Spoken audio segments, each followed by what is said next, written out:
It was a quiet summer evening, and the sun had already begun to settle behind the hills, casting an amber glow across the house I had not been to in years. My uncle's house stood like a photograph stuck in time.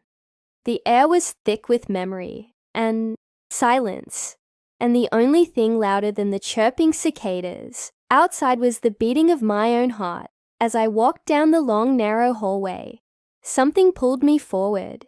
Maybe it was curiosity, or maybe it was something else, something I couldn't name yet, but it burned in my chest with every step I took.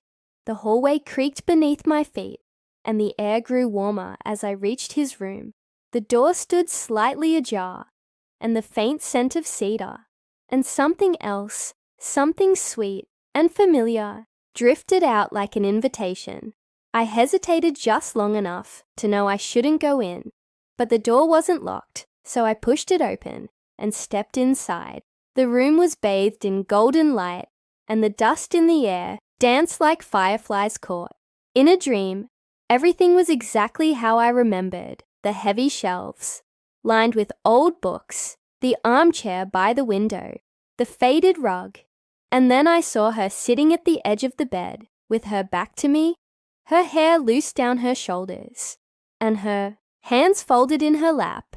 She turned slowly, and my breath caught in my throat. It was Elise, the girl I used to watch from the garden, the one who used to visit him every summer when we were younger, the one who had looked at me once, like she saw right through my skin and into something I didn't know I carried. "You're not supposed to be here," she said softly, her voice laced with something that wasn't anger, but something deeper, something I couldn't run from. "I didn't know you were here," I replied, honestly still stunned, still trying to understand why she was in his room, why she looked so heartbreakingly beautiful in the fading light. "He's not home," she said, standing slowly, and I swear the room tilted with her every movement. "Went to town for the evening." Her eyes met mine, and I saw 100 things I didn't know how to say, swirling behind them.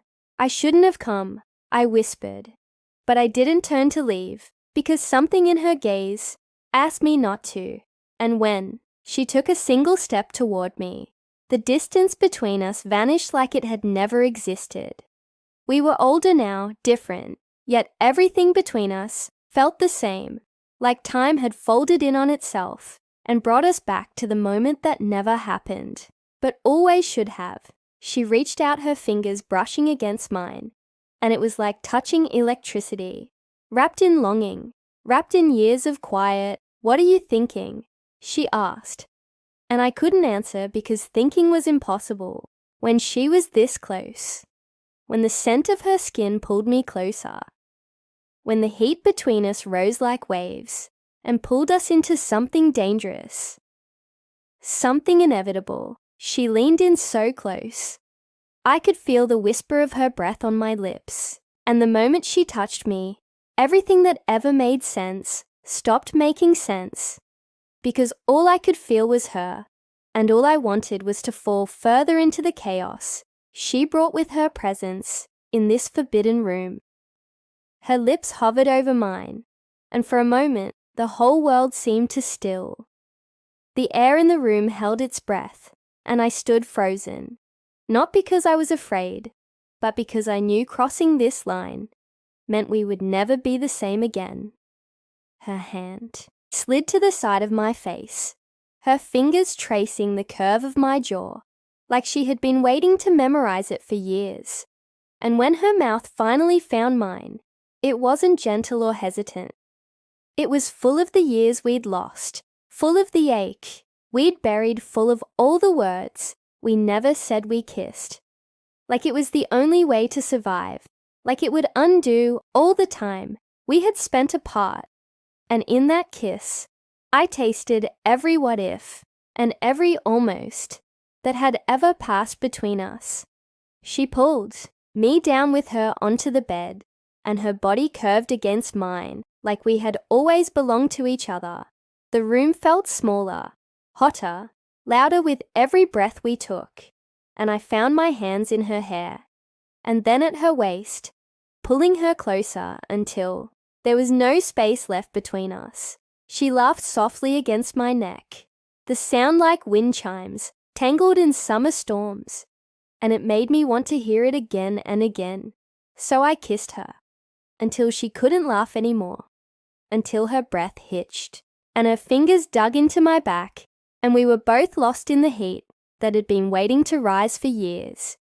We talked after with tangled limbs and quiet voices, speaking like the room had become a secret pocket in time where nothing outside could find us. She told me she had come to help my uncle while he recovered from surgery, and that she hadn't expected to see me again.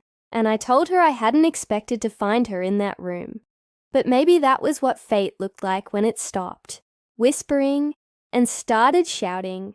I told her how I used to write poems about her in the margins of my notebooks, how I memorized the way she smiled when no one was watching, how I used to stand beneath the tree outside and wait for the chance she might look my way, and she told me she knew she always knew. When we finally left the room together, the night had already settled in, thick and quiet, like a blanket wrapped around the house. She reached for my hand and held it like it was the most natural thing in the world, and I realized then that everything had changed, and yet nothing felt more right. We walked down the hallway without saying a word, because sometimes silence speaks loudest, especially when your heart is full, and the person walking beside you is no longer just a memory in a room with an unlocked door.